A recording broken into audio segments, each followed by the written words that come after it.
Perkenalkan, nama saya Siti Fatimah dari MJ103. Di sini saya akan mempresentasikan perkembangan komputer. Kita tentunya sudah mengetahui tentang komputer, meskipun jika kita ditanya apa pengertian dari komputer, kemungkinan kita masih agak kesulitan dalam menjelaskannya. Yang harus kita ketahui, komputer juga memiliki sebuah sistem untuk menjalankan instruksi dan mengolah data-data. Kata komputer itu sendiri berasal dari istilah asing, yakni bahasa Latin yaitu komputer, yang memiliki arti menghitung, dan dari bahasa Inggris komputer disebut dengan kata yang berbeda namun memiliki kesamaan makna, yakni sama-sama menghitung. Komputer dapat kita artikan sebagai 1. Alat elektronik, 2. Bisa menerima input data, 3. Bisa mengolah data, 4. Bisa memberikan suatu informasi, 5. Menggunakan program yang ada pada memori komputer, 6. Bisa melakukan penyimpanan program dan hasil proses pengolahan, 7. Bekerja dengan otomatis komputer. Evolusi, penggolongan, dan penerapan komputer. A. Generasi pertama disebut dengan tabung vakum pada tahun 1945 sampai 1955. ENIAC pada tahun 1946. Selesailah komputer elektronik pertama di dunia, yaitu ENIAC atau Electronic Numerical Integrator and Computer. Dirancang dan dibangun oleh John Mauchly dan John Presper Eckert di University of Pennsylvania. Komputer ini adalah komputer digital elektronik tujuan umum pertama di dunia. Komputer tersebut memiliki 18.800 tabung vakum. Daya listrik yang dibutuhkan sebesar 140 kW. Untuk program ini, ruangan yang dibutuhkan sekitar 500 m². Selain itu, ia juga membutuhkan 10.000 kapasitor, 7.500 relay, dan 70.000 resistor. Generasi kedua disebut dengan transistor, terjadi pada tahun 1955 sampai 1965. Transistor ditemukan di Bell Labs pada tahun 1947 dan revolusi elektronika modern dimulai pada tahun 1950-an. IBM adalah perusahaan pertama yang memasarkan produk komputer dengan transistor untuk terus mendominasi angka pasar komputer NCR dan RCA. Kemudian menjadi perusahaan pengembangan komputer kecil, diikuti oleh IBM. Dengan adanya transistor, perangkat keras komputer saat itu mempercepat prosesnya. Semakin besar penyimpanan, semakin kecil formatnya. C. Generasi ketiga disebut dengan Integrated Circuits, terjadi pada tahun 1965 sampai 1980. Komputer generasi ini dapat dikatakan termasuk cukup pesat perkembangannya. Pada generasi ketiga ini, para ilmuwan akhirnya mencari cara untuk mengatasi masalah yang umum dialami para pengguna komputer.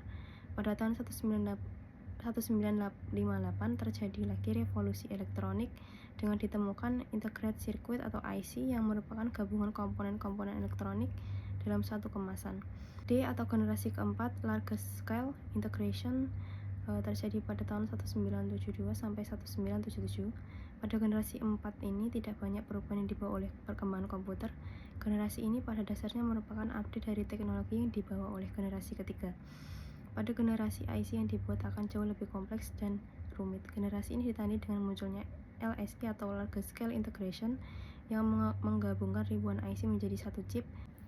E atau generasi kelima, Very Large Scale Integration, pada tahun 1978. Saatnya kita membahas tentang sejarah komputer generasi kelima yang disebut juga dengan generasi saat ini. Pada generasi kelima, banyak sekali pengembangan yang terjadi. Banyak yang menyebut generasi ini sebagai komputer untuk generasi masa depan. Istilah komputer digunakan untuk menggambarkan perangkat yang terdiri dari kombinasi komponen elektronik dan elektromekanis, sebagai elektronik dan sebagian mekanis. Dengan sendirinya, komputer tidak memiliki kecerdasan dan disebut sebagai perangkat keras. Komputer atau sistem komputer tidak akan hidup sampai terhubung ke bagian lain dari sistemnya. Sistem komputer adalah kombinasi dari 5 elemen diantaranya. Pertama, perangkat keras. Perangkat keras komputer adalah kumpulan elemen fisik yang membentuk sistem komputer. Perangkat keras komputer mengacu pada bagian fisik atau komponen komputer seperti monitor, mouse, keyboard, penyimpanan data komputer, hard drive disk atau HDD, unit sistem kartu grafis, kartu suara, memori, motherboard, dan chip, dan sebagainya, yang kesemuanya merupakan objek fisik yang dapat disentuh.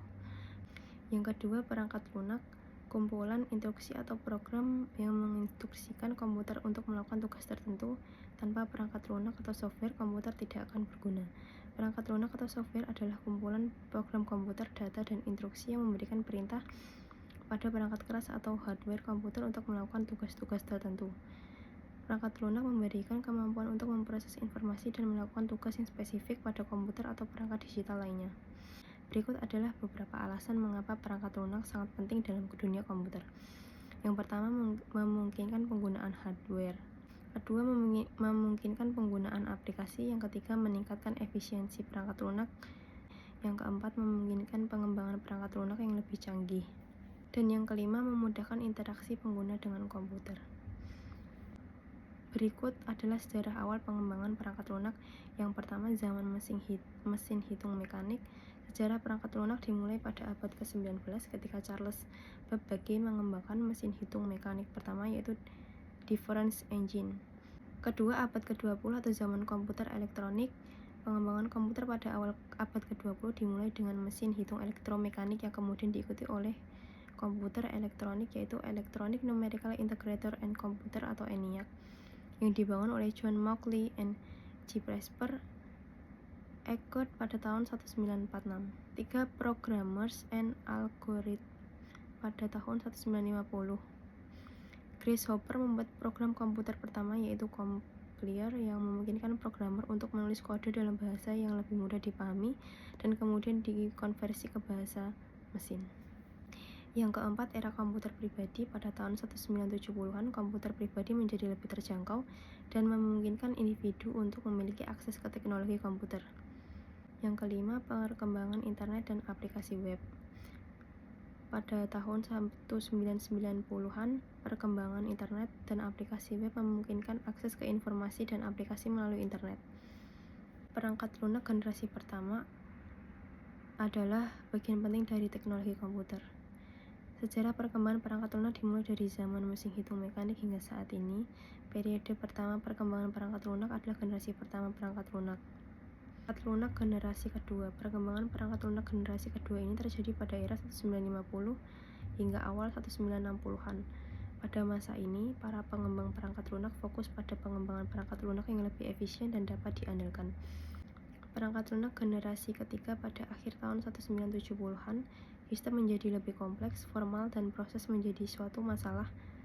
Perangkat lunak generasi ketiga adalah sebuah istilah yang merujuk pada evolusi perangkat lunak yang dimulai pada tahun 1965 dan berlangsung hingga awal 1970-an. Perkembangan perangkat lunak pada era komputer pribadi. Perkembangan perangkat lunak pada era komputer pribadi dimulai pada akhir tahun 1970-an dan terus berkembang hingga saat ini. Pada masa ini, komputer pribadi menjadi semakin populer dan terjangkau, sehingga memungkinkan lebih banyak orang untuk melihat akses ke teknologi komputer dan perangkat lunak yang terkait. Perkembangan perangkat lunak pada era internet. Perkembangan perangkat lunak pada era internet telah membawa perubahan yang signifikan dalam cara kita berinteraksi, berbelanja, berkomunikasi, dan mengakses informasi. Pada era internet, perangkat lunak paling populer adalah web browser seperti Netscape Navigator, Internet Explorer, dan Google Chrome. Perkembangan perangkat lunak pada era internet juga memungkinkan pengembangan teknologi baru seperti e-commerce. Perkembangan perangkat lunak pada era mobile. Perkembangan perangkat lunak pada era mobile telah membawa perubahan besar dalam cara kita berinteraksi, bekerja, bermain, dan mengakses informasi. Pada awalnya, perangkat lunak pada era mobile terutama terdiri dari aplikasi untuk panggilan telepon, pesan teks, dan pengaturan jadwal. Namun seiring dengan perkembangan teknologi dan infrastruktur internet, perangkat lunak mobile mulai berkembang dengan pesat. Sekian dari saya, terima kasih.